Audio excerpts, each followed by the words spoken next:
బంగారి, మనమ్మా ఏం చేస్తున్నావు? దోశ వేసుకుని తిందామని మనమ్మా.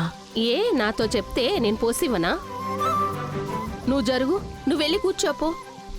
అదంతా ఏం పర్లేదు మనమ్మా, నేను వేసుకుని తింటాను. ఇదిగో చూడు బంగారి, కూర్చోమని చెప్తున్నాను కదా. పర్లేదు, ఏముంది మనమ్మ, వదిలే. గరిటివ్వు ముందు. నువ్వు వెళ్ళి కూర్చో బంగారి. ఏంటి బంగారి, వెళ్ళు. ఏంటమ్మా దోశలు వేస్తున్నావా? అవును మావయ్య. ఏమ్మా ఎందుకింత లేట్గా తింటున్నావు? ఆఫీస్లో కొంచెం పనుంది, అంతేకాకుండా మెయిల్ ఒకటి పంపాల్సింది. అందుకే మావయ్య, అదంతా చూసుకుని ఇప్పుడే వచ్చాను. ఎంత పనున్నా తిన్న తర్వాత చూసుకోవాల్సింది కదా. తిన్న వెంటనే నిద్ర వస్తుంది మావయ్య, అప్పుడు అన్ని పనులు పెండింగ్ పడిపోతాయి. అందుకే. మణమ్మా, నువ్వు ఒక దోశ తిను. వద్దు బాబు. నువ్వు ఇంకా ఏం తినలేదు కదా. అవును బాబు. సరే మీరు రండి, నేను దోశ వేసిస్తాను, మీరు తినండి. ఆ, ఆహా. తినండి మణమ్మా, నేను మీ ఇద్దరికి దోశలు వేసిస్తాను. వద్దు బాబు.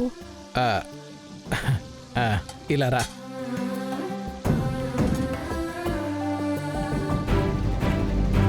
దోశ వేస్తాను, తిని చూసి రేటింగ్ ఇవ్వండి.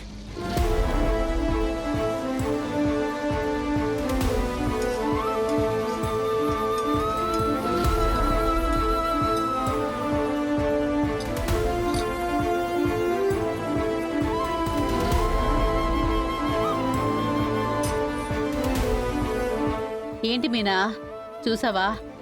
ఇన్ని సంవత్సరాలలో మీ ఆయన ఎప్పుడైనా నీకు దోశ ఇలా పోసిచ్చారా? కోడలికి దోశ పోసిస్తున్నారు చూడు.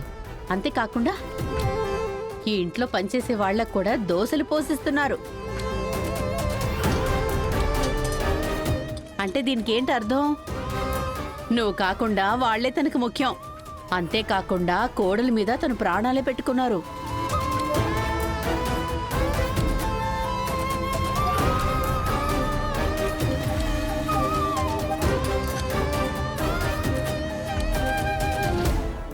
నాకు తెలిసి ఝాన్సీ అమ్మ తర్వాత బంగారినే ఈయన మన కంపెనీకి వారసురాలుగా చూస్తున్నారు.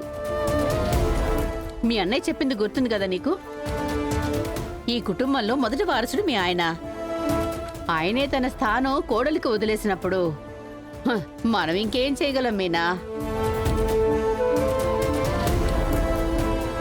చూస్తూనే ఉండు, నీ పరిస్థితి రోజు రోజుకి దిగజారిపోతోంది.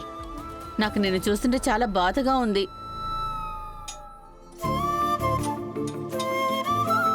జైరామ్. అమ్మా రామ్మా, తిన్నావామ్మా? నీకు దోశ ఏమంటావా?